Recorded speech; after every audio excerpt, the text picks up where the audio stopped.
और अब अभी की बड़ी खबर आपको बता दें, एक बिल्डर के खिलाफ ईडी ने कार्रवाई की है। आपको बता दें, प्रवर्तन निदेशालय ने यह कार्रवाई की है। इन्फोर्समेंट डायरेक्टरेट की तरफ से इस बिल्डर पर शिकंजा कसा गया है। WTC बिल्डर भूटानी ग्रुप के ऑफिस पर छापा। दिल्ली, नोएडा, फरीदाबाद, गुरुग्राम में 12 जगहों पर छापा मारा गया। WTC भूटानी ग्रुप के प्रमोटर पर धोखाधड़ी का आरोप है। निवेशकों से धोखाधड़ी के आरोप लगे हैं और ऐसे में यह कार्रवाई की गई है। ईडी ने छापेमारी की है। तो बड़े बिल्डर्स हैं ये, जिनके नाम सामने आ रहे हैं। दिल्ली, नोएडा, फरीदाबाद, गुरुग्राम में 12 ठिकाने इनके ऐसे जिन पर ईडी का छापा पड़ा है। निवेशकों से धोखाधड़ी का आरोप लगा है, यानी जो इन्वेस्टर्स हैं उनके साथ गलत किया गया, फ्रॉड किया गया। 1000 करोड़ रुपए से संबंधित ये सारे आरोप हैं। WTC ग्रुप के प्रमोटर आशीष भल्ला के खिलाफ भी आरोप लगे हैं। भूटानी ग्रुप के खिलाफ भी कई FIR दर्ज की गई है। फरीदाबाद पुलिस आर्थिक अपराध शाखा दिल्ली ने की है FIR। और ऐसे में भूटानी ग्रुप के ऑफिस पर, WTC बिल्डर के ऑफिस पर छापा मारा गया है, कार्रवाई की गई है। WTC भूटानी ग्रुप के प्रमोटर पर धोखाधड़ी का आरोप लगा है। सीधे आपको लिए चलता हूं मैं, मेरे सहयोगी मनोज वर्मा इस वक्त मेरे साथ जुड़ गए। मनोज, जरा विस्तार से बताइए ये पूरा मामला क्या है। आपको बताना चाहूंगा कि WTC बिल्डर्स और भूटानी ग्रुप के दफ्तरों पर जो प्रवर्तन निदेशालय है, ईडी, उसकी छापेमारी चल रही है। और ये छापेमारी 12 ठिकानों पर चल रही है, जिसमें दिल्ली, नोएडा, फरीदाबाद और गुरुग्राम शामिल है। दरअसल इनके ऊपर आरोप है कि इन्होंने कुछ प्रोडक्ट्स लॉन्च किए थे और 10-12 सालों में लोगों को डिलीवरी नहीं दी, और इस दौरान इन्होंने लोगों से करीब 1000 करोड़ रुपए धोखाधड़ी करके जुटा लिया। और जो लोगों को उनके फ्लैट्स मिलने थे या जो भी इन्होंने प्रोजेक्ट लॉन्च किए थे, जो मिलने थे, वो लोगों को नहीं मिल पाए। इससे पहले भी लोगों ने कई बार इस मामले के अंदर शिकायतें की हैं। इससे पहले प्रदर्शन भी फरीदाबाद में, गुरुग्राम में कितनी बार लोगों ने किया है। EOW ने FIR दर्ज की थी। उसके बाद अब इस मामले की जांच क्योंकि ईडी कर रही थी, तो ईडी की जब जो छापेमारी है वो लगातार चल रही है, जिसमें गुरुग्राम, नोएडा और फरीदाबाद में और दिल्ली NCR में छापेमारी चल रही है। और ईडी का ये कहना है कि जब EOW की FIR हुई थी, उसके आधार पर ही हम इस मामले की जांच कर रहे हैं। और अब जांच में सामने निकल करके आएगा कि और ये कितना बड़ा ये घोटाला हो सकता है। ये दोनों ही बिल्डर, मनोज, बड़े बिल्डर हैं। भूटानी ग्रुप की बात की जाए, WTC बिल्डर। ऐसे में अब सवाल यह है कि क्या इनके कुछ पुराने मामले भी सामने आ रहे हैं, उनके उन मामलों में भी कार्रवाई हो रही है? जी बिल्कुल, देखिए, ईडी की फर्स्ट प्रायोरिटी तो ये वाला जो मामले अभी चल रहे हैं, क्योंकि इसमें सिर्फ एक FIR दर्ज नहीं थी, तमाम लोगों ने अलग अलग FIR अलग अलग जगहों पर दर्ज करवाई थी, जिसमें गुरुग्राम में FIR हुई थी, नोएडा में हुई थी, फरीदाबाद में हुई थी, यानी कि अलग अलग जगहों पर FIR हुई थी। तो लेकिन ईडी अपनी अब जो जांच है वो मनी लॉन्ड्रिंग एक्ट के तहत कर रही है। लगातार इस मामले की जांच में ईडी अब जुटी हुई है। तो अब ये देखना होगा कि ईडी की जांच में निकल करके क्या सामने आता है। क्या सिर्फ यही प्रोजेक्ट्स थे या इसके अलावा इनके और भी प्रोजेक्ट्स हैं जो इस तरीके से धोखाधड़ी में शामिल रहे हैं। ये अब आगे देखना होगा कि छापेमारी की कार्रवाई में क्या और चीजें निकल करके आती हैं। लेकिन इतना जरूर साफ है कि 1000 करोड़ रुपए इन्होंने लोगों से जुटाए थे, लोगों की गाड़ी कमाई थी, जो उनको अभी तक वापस नहीं मिल पाई है। ना तो कमाई मिल पाई और ना ही उनको कोई प्रोजेक्ट मिल पाया। मनोज, आप हमारे साथ जुड़े रहे, मैं दोबारा आपके पास लौटूंगा। अभी की बड़ी खबर बता दें, बिल्डर की धोखाधड़ी और ईडी का एक्शन सामने आया है। ये बड़े बिल्डर हैं दिल्ली NCR के, जिनके खिलाफ कार्रवाई की जा रही है। पैसे इन्होंने लिए निवेशकों से, लेकिन उनको जो उनसे वादा किया गया था, प्रोजेक्ट डिलीवर करने की बात कही गई थी, ऐसा नहीं किया गया। कई FIR इनके खिलाफ दर्ज थी और अब इनके खिलाफ, बिल्डर्स के खिलाफ, यह कठोर कार्रवाई की गई है। तो अभी की बड़ी खबर हम आपको बता दें, WTC बिल्डर और भूटानी ग्रुप के ऑफिस पर ईडी का छापा। दिल्ली, नोएडा, फरीदाबाद, गुरुग्राम में 12 ठिकानों पर छापे मारे गए हैं। अब एक बड़ा सवाल तो मनोज ये भी खड़ा होता है कि जो निवेशक है उनका क्या उस संबंध में भी कुछ जानकारी एजेंसियां दे रही हैं? जी बिल्कुल, देखिए, अभी क्योंकि ये छापेमारी की कार्रवाई ईडी की लगातार चल रही है, और इससे पहले के अगर मामलों की मैं बात करूं तो ईडी ने इससे पहले भी जितने कई मामले इस तरीके के सामने आए हैं, और उसमें जब ईडी छापेमारी करती है तो संपत्तियों को जब्त करती है और जो अकाउंट्स होते हैं उनको फ्रीज करती है। और ईडी की यही कोशिश रहती है कि जिन लोगों ने अपना पैसा इन्वेस्ट किया है, कोर्ट के थ्रू उनका जो पैसा है वो वापस दिलवाया जाए। लेकिन अभी क्योंकि ईडी की जो जांच है इनिशियल स्टेज पर है, ईडी ने अभी अपनी जांच शुरू की है। ये देखना होगा कि ईडी इसमें अब क्या कार्रवाई करती है। क्या उनको उनके प्रोजेक्ट जो उन्होंने इन्वेस्ट किए थे वो मिल पाएंगे, या ईडी बाद में जब छापेमारी के बाद इनके ऊपर कार्रवाई करेगी, इनकी संपत्तियों को जब्त किया जाएगा तो उनसे पैसे दिलवाएगी। तो ये अभी आगे देखना होगा। लेकिन क्योंकि अभी इन्वेस्टिगेशन बिल्कुल इनिशियल स्टेज पर है, आज की छापेमारी में क्या क्या बरामदगी होती है, क्या क्या चीजें निकल करके सामने आती है, वो आने वाले समय में देखना होगा। जी चलिए मनोज, बहुत बहुत धन्यवाद आपका इस पूरी जानकारी के लिए। जरूरी भी है कि ऐसे बिल्डरों के खिलाफ सख्त कार्रवाई की जाए जो गाढ़ी मेहनत की कमाई लोगों की होती है वो गबन कर जाते हैं। एक और बड़ी खबर जयपुर से, जहां बीजेपी अल्पसंख्यक मोर्चा की मीटिंग में हंगामा। मीटिंग के दौरान 2 कार्यकर्ताओं में मारपीट हो गई है। इस मीटिंग में बीजेपी प्रदेश अध्यक्ष मदन राठौड़ भी मौजूद रहे। नेताओं के स्वागत को लेकर शुरू हुआ था यह पूरा विवाद और मीटिंग के दौरान 2 कार्यकर्ताओं में मारपीट हुई है। तो अभी की ये बड़ी खबर आ रही है, एक बार फिर से अपने दर्शकों को हम बता दें। जयपुर में बीजेपी अल्पसंख्यक मोर्चा की मीटिंग हो रही थी और उसी दौरान देखिए क्या हुआ, तस्वीरें आपके सामने हैं।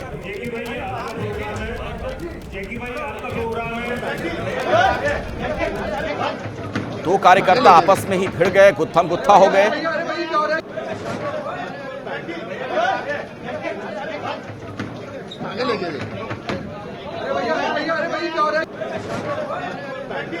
बीजेपी अल्पसंख्यक मोर्चे की बैठक और उसी के दौरान की तस्वीरें आप देख रहे हैं।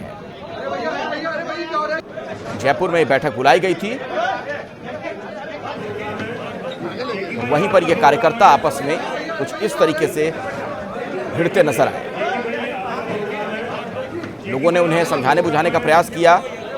2 लोगों को आप देख पा रहे होंगे किस तरीके से एक दूसरे की तरफ तेजी के साथ बढ़े और उसके बाद इनके बीच झगड़ा होने लग गया, हाथापाई हुई।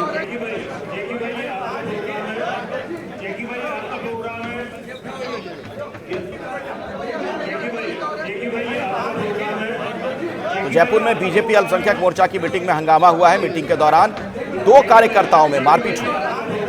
इस बैठक में बीजेपी प्रदेश अध्यक्ष मदन राठौड़ भी मौजूद थे और उनके सामने यह सब कुछ होता रहा। नेताओं के स्वागत को लेकर शुरू हुआ था यह पूरा विवाद।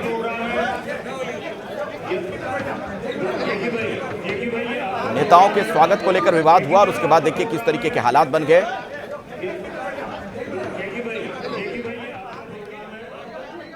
और अब अगली खबर पुणे से है, जहां सरकारी बस में बिटिया से हुए पाप का आरोपी कहां छिपा है। मंगलवार की सुबह दरिंदे ने घिनौने काम को अंजाम दिया और अब तक पुलिस के हाथ उसके गिरेबा तक नहीं पहुंच पाए हैं। इसी से जुड़ी बड़ी खबर आप तक मैं पहुंचा देता हूं। पुणे रेप कांड के आरोपी की तलाश तेज की गई है। आरोपी को खेतों में तलाश कर रही है पुलिस, क्योंकि शक यह है कि वहीं कहीं पर हो सकता है ये छिपा हो। पुणे के आसपास के खेतों में पुलिस की टीमें सघन छापेमारी कर रही हैं। आरोपी को पकड़ने के लिए ड्रोन की भी मदद ली जा रही है ताकि आसमान से भी नजर रख सकें। डॉग स्क्वाड की भी मदद ली गई है, लेकिन अब तक कोई सफलता नहीं मिली है। और ये जो तलाशी अभियान चला है उसकी तस्वीर आप देख सकते हैं। डॉग स्क्वाड की मदद ली जा रही है पुलिस की तरफ से और ड्रोन के जरिए भी आरोपी को तलाशा जा रहा है। एक ऐसी घटना जिसने पुलिस प्रशासन, सरकार सभी को सवालों के घेरे में ला खड़ा किया है। 2 दिन से ज्यादा समय गुजर चुका है, अब तक कोई अता पता नहीं आरोपी का। अब उसकी तलाश के लिए आप देखिए पुलिस किस तरीके से दबिश दे रही है। सघन छापेमारी जारी है।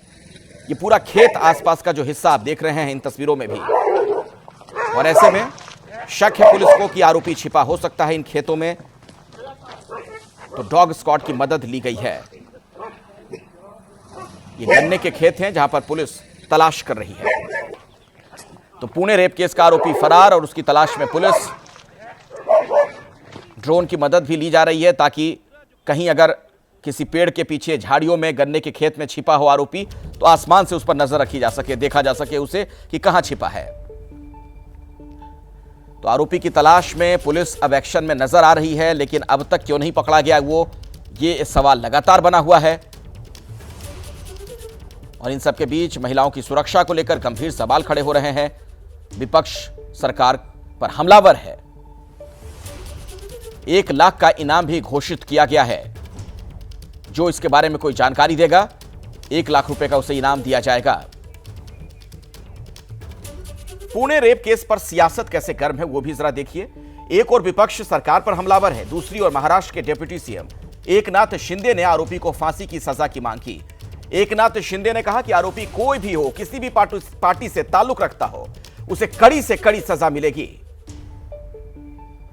पुणे में हुई घटना बहुत ही दुर्भाग्यपूर्ण है और निंदनीय है, और इसलिए जो उसको मैंने खुद ही पुलिस आयुक्त जी से भी बात की, हमारे मुख्यमंत्री जी उसके ऊपर लगातार ध्यान दे रहे हैं और उन्होंने भी आदेश पुलिस आयुक्त को दिया है।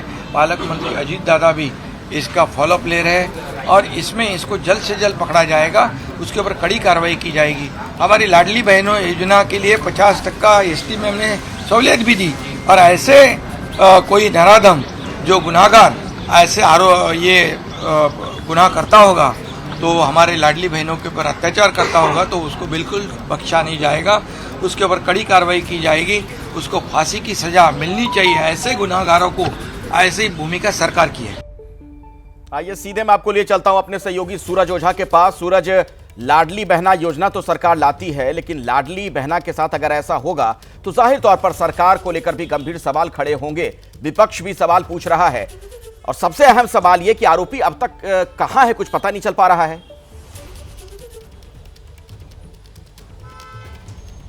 जी बिल्कुल, देखिए आरोपी की तलाश करने के लिए पुणे पुलिस ने 13 टीमें बनाई हैं, और ये 13 टीमें अलग अलग जगहों पर जाके आरोपी की तलाश कर रही हैं। आपको भी बता दें कि पुणे और आसपास के इलाकों में बहुत सारे गन्ने के खेत हैं। आरोपी गन्ने के खेत में कहीं छुपा हुआ हो सकता है, ये शक है, और इसी वजह से ड्रोन का इस्तेमाल किया जा रहा है, डॉग स्क्वाड का इस्तेमाल किया जा रहा है, ताकि आरोपी को ढूंढा जा सके कि वो आखिर कहाँ छिपा बैठा है। और रही बात लापरवाही की, तो आप देखिए कि अगर इस तरह की अबेंडेंड बस है तो वो 24 घंटे से ज़्यादा कैसे किसी बस डिपो में पार्क की जा सकती है। और आखिर उस बस में अगर आप ध्यान से देखें तो बस के जो कांच थे, बस के जो शीशे थे, वो भी टेंटेड थे। इसी वजह से अंदर क्या कुछ हुआ वो बाहर किसी को पता नहीं चलता। तो तमाम तरह के लूप होल्स हैं जो अब जाकर दिखाई दे रहा है।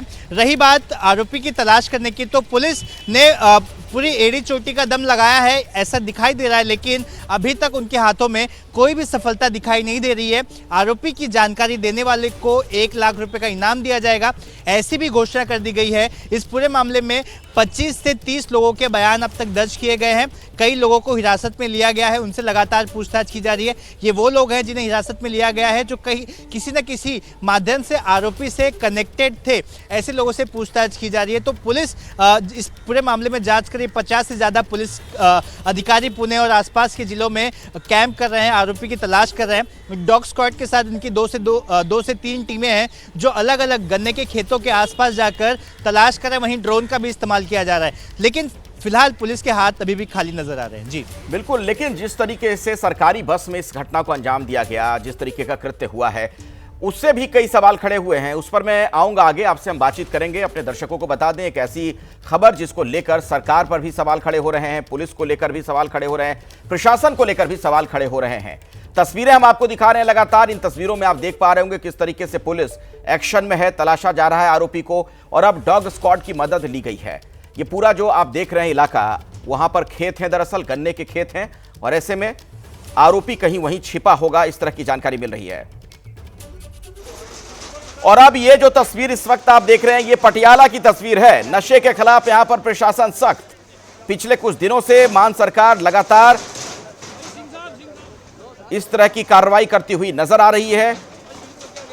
नशे के सौदागर जो भी हैं वो धीरे धीरे कुछ इस तरीके से उन पर शिकंजा कसा जा रहा है, और ये आप देखिए किस तरीके से बुलडोज किया जा रहा है उनके घरों को। नशे के खिलाफ पुलिस का अभियान, ये पटियाला से तस्वीर इस वक्त आप देख पा रहे हैं।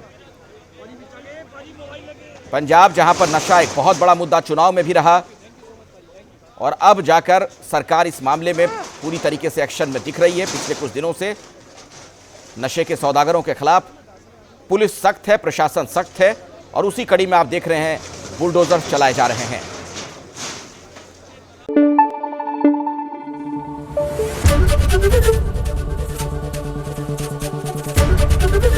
एबीपी न्यूज आपको रखे आगे।